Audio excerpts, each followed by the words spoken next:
Welcome to the official YouTube channel for the Colin Cowherd podcast. Go on, hit the subscribe button. There you go, right down there. If you want to be among the first to hear my weekly takes, NFL, college football, more, right there.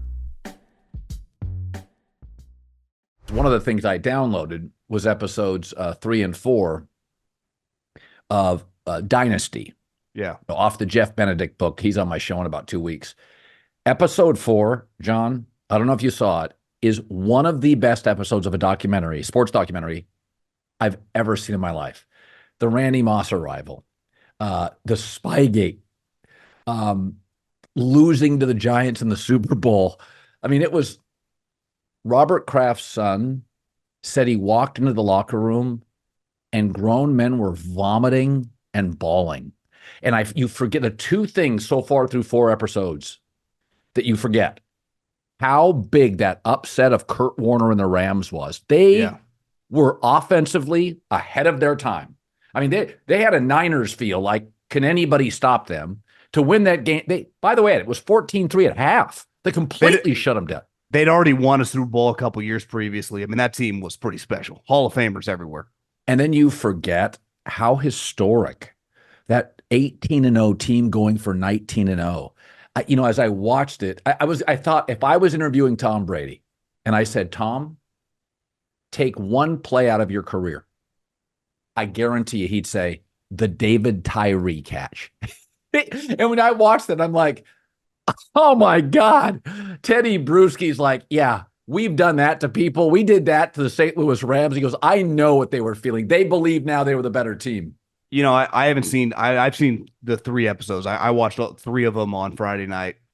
I think we also forget, and it really kind of puts into context, how big a balls Bill had when he made that move. Yeah. The guy was on a $100 million contract when $100 million was Oh, yeah, Drew Bledsoe, yeah. Number 1 overall pick. And this is where I think football coaches, they just have more juice than the other coaches in basketball and definitely in baseball because it's such more of a management league.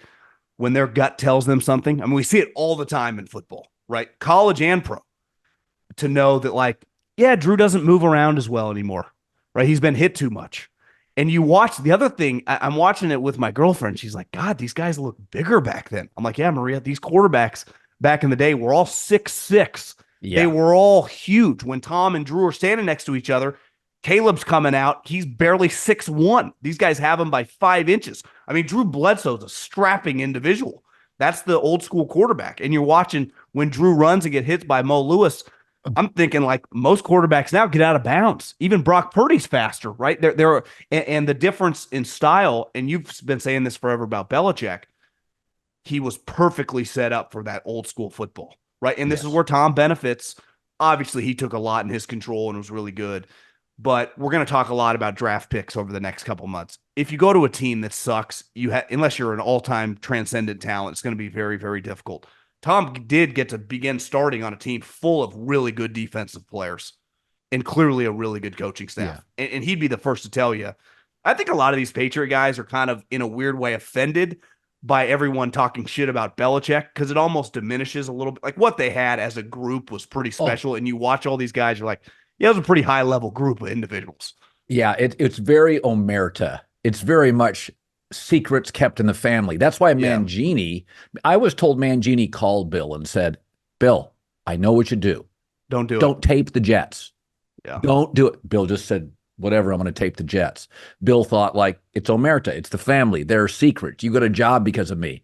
And it burned him. You know, speaking of... folks, if you haven't watched it on Apple TV, you should. Dynasty. The book's great as well by Jeff Benedict. The footage they have, it's just is remarkable. But Ernie Adams, and it made me think. So Ernie Adams is just fantastic. So he is Bill's basically, and he is, like a CFO? Kind of. Like you could, there's nothing, he's, I would say the valet, but he's his caddy, and you're like, no, he was often his brains. Yeah. And I was thinking about this.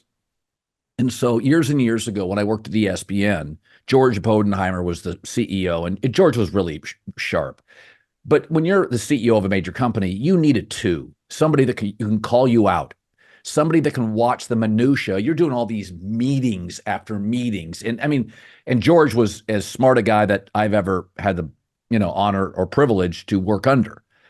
And his two was like John Skipper, who became the president. And I remember when Skipper got the job, he didn't have a strong two. And it really cost him. And I can remember somebody in the company saying to me, he doesn't have a John. And it's always made me think about this, whether it's Andy Reid with maybe it's a Spags, maybe there's somebody on the staff is most great. I mean, let's be honest, Dave Wannstedt, Jimmy Johnson, they just really trusted each other. Parcells and Belichick, where Belichick's like, Bill, you got to trust me on this. And they battle on this stuff. Saban has done a remarkable job in college to keep the turnstile of coordinators coming in. But, and you could say since Kirby Smart left, the defense hasn't been quite as good. He went to Georgia. But when you watch this special, Ernie Adams, I don't even know. There are moments, and Damian Woody pointed this out. He was considered a genius in the building. Bill often, you can just see him. He'd walk off the podium at practice. When Ernie retired and then years later, Dante Scarnecchia, I think that's undervalued. We all talk Brady, but Bill had people that he just leaned on, and they all in a short period of time left. And watch this for Ernie Adams, who, by the way, is a funny guy. Like if there's anybody you've ever wanted to sit and have a beer with in football, it's Ernie Adams. I heard when they were out of football, well, Bill wasn't. When they got fired in Cleveland and Bill went to work for Parcells, Ernie was out for a little bit, that Ernie made Bill millions in the stock market because Ernie was just, so brilliant. He just started working on finance till he could get back in the league when Bill got the head coach in New England. So if you think about it as a head coach, especially when you get of his level of fame and wealth, the hierarchy in a building is a lot like the military, where everyone kind of is intimidated by you. And even when you're having a one-on-one conversation, there's a level of I'm here, you're there. It's just the natural hierarchy of the building, where a coach needs a guy that he can go and close the door and have a normal human one-on-one conversation where anything can be said. And that was always what Bill had in Ernie, right? A guy that he had known since high school. Think about that. In that 2001 Super Bowl, he was the guy, Ernie, what do you think we should do with 1:30 left? As John Madden said, kneel the ball. And Ernie's like, I think we're gas, Bill. Let's put the pedal to the metal and go for it. Right. But that's who he asked, not Charlie Weiss, not Romeo Crennel, not these other coaches that he's known for a long time as well. So I've always thought this about Bill. Bill is a very, very good talent evaluator at coach. Right. He found Josh McDaniels, Brian Flores, Adam Peters, Jason Light, all these guys, Casario. But eventually you run out of it. And that's what it felt like these last couple of years, is he just ran out of guys. And he could not replenish the well. And obviously the quarterback situation. But I told you, I think like a month ago, I think Bill should do Amazon TV and show his personality a little bit and just kind of rebrand himself a little bit. Because right now the NFL owners look at him like this curmudgeon, negative guy, kind of power hungry. They all know he's a good coach, but you rebrand yourself a little bit. A year later, you got three guys begging you for their job. And let's face it, right now, that just was not the case, which is crazy. He couldn't get a head coaching job. He just couldn't. No one wanted him. And I also think, so I think about this all the time in life, that no is a really powerful word that people don't use enough. And sometimes missing on a job is the best thing ever. There was one great job opening this year, Chargers. Yeah. Next year, and this is not even unlikely, Josh Allen, Jalen Hurts, Dak Prescott. You start going at Derek Carr. There could be, I wrote Trevor Lawrence.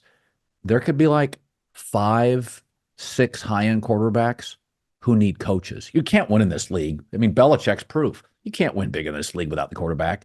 So there's a lot of these jobs. I mean, Bears, right? Caleb Williams. Absolutely. So in a weird way, Vrabel and Bill sit out for a year. You made a ton of money, golf a little bit, watch games. By the way, Mike McCarthy, not at that level, ended up getting the Cowboy gig. It's a remarkable. I mean, and I think about this all the time. I mean, you're a former scout. You know this. There's an insecurity among even great coaches.